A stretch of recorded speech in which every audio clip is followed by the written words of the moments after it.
Hi everyone, hope that you can hear me good and clear. Okay, this is chapter 1, just the facts. Before we jump into the hurts of the past and the promises of the future, let's step back for just a minute and take a look at the larger picture of sexual abuse. Did you know that 1 in 3 girls and 1 in 4 boys are sexually abused by the time they are 18 years old? Let those numbers sink into your head for a minute. There are lots and lots of young people out there who have experienced abuse in some form or another.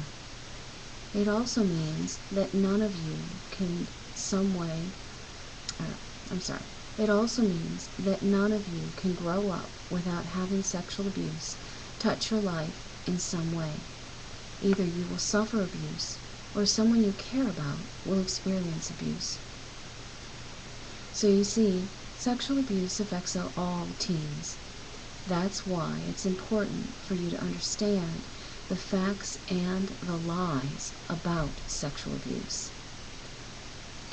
What is sexual abuse? What causes it?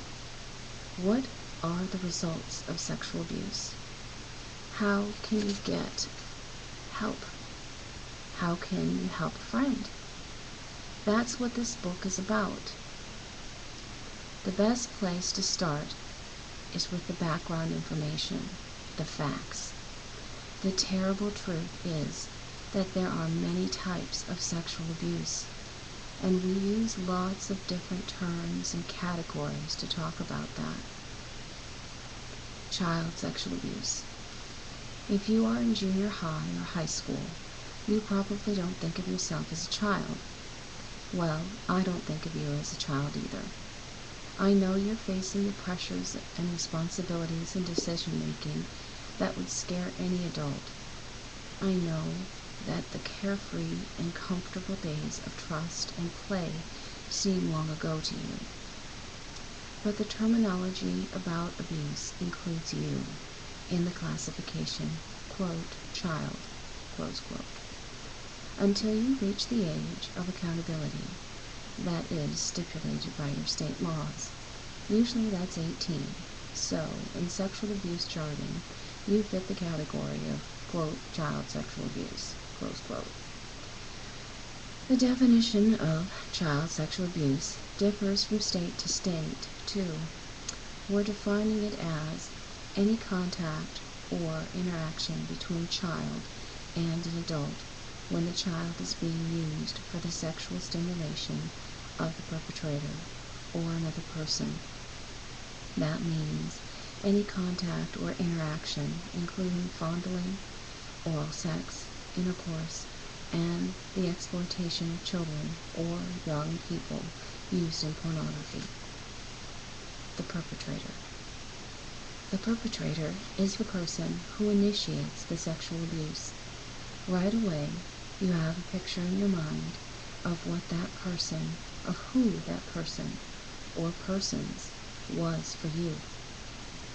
Most of the time, 90% of the perpetrators are men. So, in this book, when we talk about a perpetrator, we'll use he or him. To make some sweeping generalizations, there are 2 general types of perpetrators. One type experiences the child victim as an adult. The other 2 types of perpetrator experiences himself as a child. I know that's a confusing distinction, so let's take a closer look. The first type of abuser would relate sexually to an adult if he could, but he's having trouble being a mature adult and maintaining healthy adult relationships. So he uses a child victim as an adult replacement, imagining that the child is an adult. This adult abuser usually didn't show sexual interest in younger children as he was growing up. Most of his dating relationships were with girls around his own age. Often, he met a girl and got married, just like all the other guys in his class. Or, in his circle of friends. But when the responsibilities and demands of adulthood became hard for him to cope with, or when his adult relationships develop conflicts, he starts feeling powerless, impotent, inadequate. So, he substitutes a girl child to replace the woman he no longer feels comfortable with. When he is with a child, he feels more in control because he has more experience and more knowledge and information than the victim has. Usually, he abuses girls who are in his family.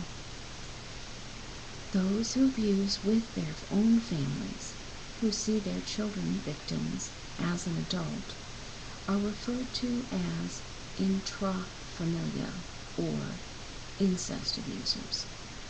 This category includes fathers, stepfathers, grandfathers, step-grandfathers, brothers, uncles, etc.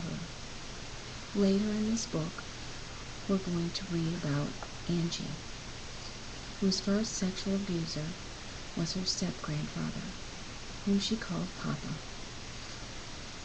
Although they were not technically related by blood, they were in a family relationship. Papa's abuse of Angie was incest. The second category of abusers are those who think of themselves more as children than as adults. This type of abuser tends to prey on boys more than girls, and most of the time the victim is a child outside of his own family. Ever since this abuser was an early adolescent, he has only been sexually interested in children, or people younger than himself. If he had any relationships with girls his own age, it was usually because the girl approached him, or because he was unable to get out of a situation. Even if he is sexually involved with someone his own age, he still prefers involvement with children, and will continue to seek that involvement. If he marries, it is a marriage of convenience, or an effort to cover up his acts of sexual abuse. This type of abuser, sometimes called a pedophile, hunts for victims getting a job, or engaging in some outside activity that will bring him into contact with the age group of children he is interested in. When you hear an occasional story of a babysitter, teacher, or scout leader who abuses children, the perpetrator falls into this category. The victims. This is your category, and mine, and Heather's, and Kim's, and Sherry's, and lots of others you haven't met yet, but you will soon. Guys and girls of all ages can be abused, but since statistics show that 1 in every 3 girls are abused versus 1 in every 4 boys, I'll be referring to the victim most of the time as she. Maybe your experience with abuse began so early that you can't even remember the first time. Maybe your abuser was a trusted friend or family member. Or maybe your abuser was someone you didn't know at all, or very well. Your abuse experience might have lasted a long time, even to the present, or maybe it was one time. Victims are as different as people can be. Some are rich, some are poor. Some are movie stars, gorgeous. Some are plain. Some are tall, some are short. Some knew their abusers, some did not.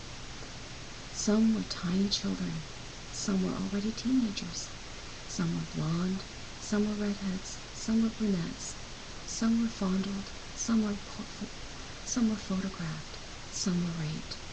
Each victim is unique. But deep inside, all sexual abuse victims feel really lonely, like no one else feels the hurts the way we do.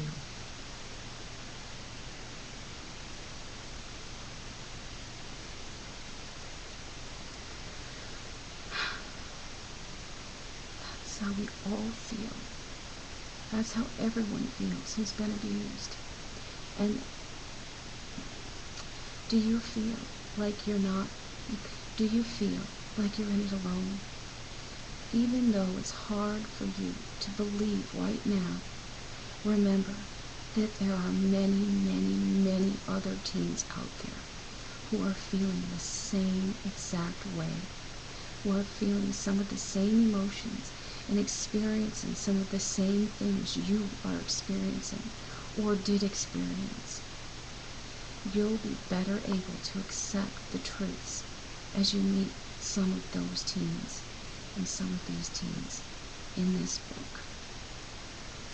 Remember, I'm here for you, and God is always here for you. Jesus loves you. He loves you so much, and that might be very hard for you to believe, especially with all the abuse you have been through, with all the hurt and all the pain and all the anger that you feel and have felt. I know, I've been there. I have been there. But we can get through this. We can. We can get through this. That's the end of chapter 1. Tomorrow we're going to go on to chapter 2. I want to encourage every one of you who's viewing this right now to get a copy of A Safe Place Beyond Sexual Abuse by Jan Morris. Read this book with me as you're viewing these clips right now. Read it with me so that you have it, so you can highlight it, so that you can look back through it. It is invaluable. You cannot put a value on this. So, I'm going to try to put a link for you to be able to get this book. But you can find it at Amazon.com. You can find it anywhere. God bless you.